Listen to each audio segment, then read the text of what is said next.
So today we're going to take a look at the KingPad M10 by Vastking. I want to thank the guys at Vastking for sending this over to review on the channel. Now this one's currently $229, but I'll leave a link with current pricing and more information in the description of the video. You're going to get a 10.3-inch display on this one, Android 11, full laminated screen, 6,000 milliamp hour battery. You get 1200 by 2000 resolution, internal storage 128 gigabytes, expandable up to 512 with a micro SD card. You're also going to get 4 gigabytes of RAM. You also get dual speakers, and you can also put a SIM card in this one, which supports 4G LTE.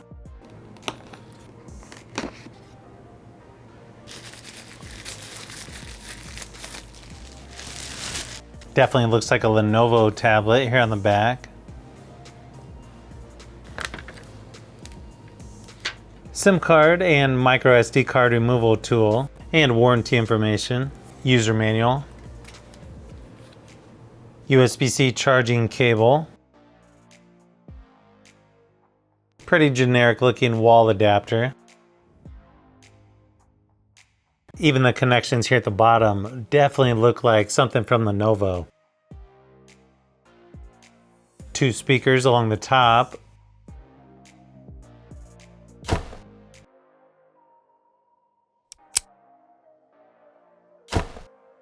Charging port is on the same side as the power button, along with your SIM card and micro SD card slot.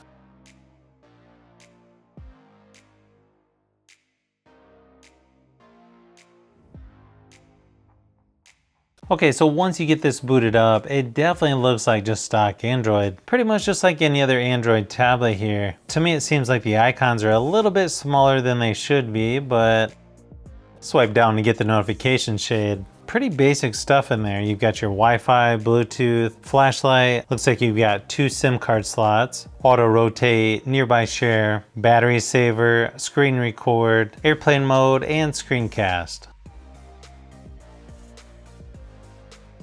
Nice thing is they don't put a lot of bloatware on here, and it looks like pretty much all the pre-installed apps are right from Google. It's really weird to see this much storage on a cheaper device like this, but yeah, that's really nice to see. You're only using 12 gigabytes of the 128.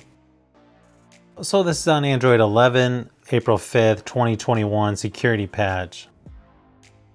Now on cheaper tablets, usually one of the dead giveaways that the screen isn't that great is once you start looking at some text. And surprisingly on this one, it actually looks really good.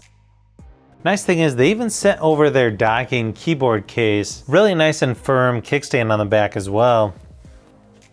And yeah, this actually looks pretty sweet. So overall, this is actually a pretty nice keyboard. Definitely better than some of those third-party keyboards you're gonna find online. And the build quality is really nice. The trackpad on here actually works really good as well. Maybe not quite as good as a keyboard you're gonna find from Logitech, but I feel like it's probably the next closest thing you're gonna find, especially for this tablet. Now let's do a quick test on the speakers just to see what they sound like and to see how loud they are.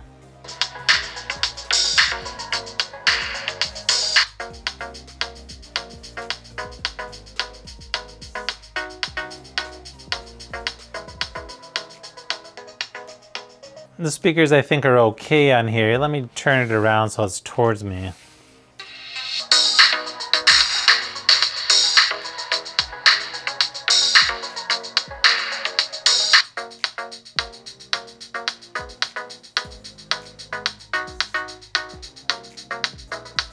As you can see, it's quite a bit louder with the speakers facing towards you. Overall, not too bad for a budget tablet. I feel like it's somewhere right in the middle, not the best and definitely not the worst. Camera on here seems a little bit on the slow side as far as shutter speed. From what I can tell, it doesn't look like the camera quality is that great. This is definitely one of the simplest camera apps I've seen in a while. I mean, just look in the settings. You've got resolution and quality and save location. Now you do get a 13 megapixel on the rear facing camera and it's full 1080p resolution for video, but then only 720p on the front facing camera at 8 megapixels. Here's a few samples of photos and video just to give you an idea of what to expect. So as expected, the photos on here were not that good on this tablet, but that's sort of the norm for cheaper tablets, especially in low light situations, even with well-known brands that I've tested. But one really weird thing is when using the rear camera for video, it looked like the lights were off even though they were on. The front camera didn't seem to have that issue though, so that's good to see. Unfortunately, the front camera is only 720p. Maybe there's something else you have to do when using the rear camera. I don't know. I've never seen that issue with any other tablet or phone.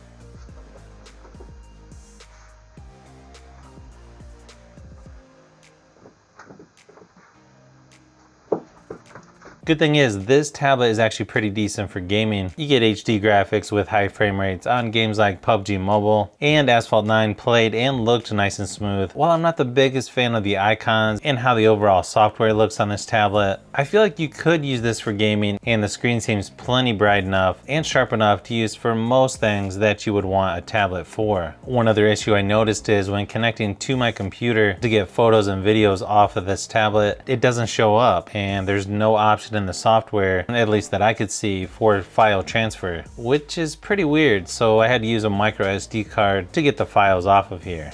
Now I have no idea what the track record is as far as software updates go for this company, but so far I like what I'm seeing, especially with their keyboard case. You don't even have options like that for some Lenovo and Samsung tablets that I've tested.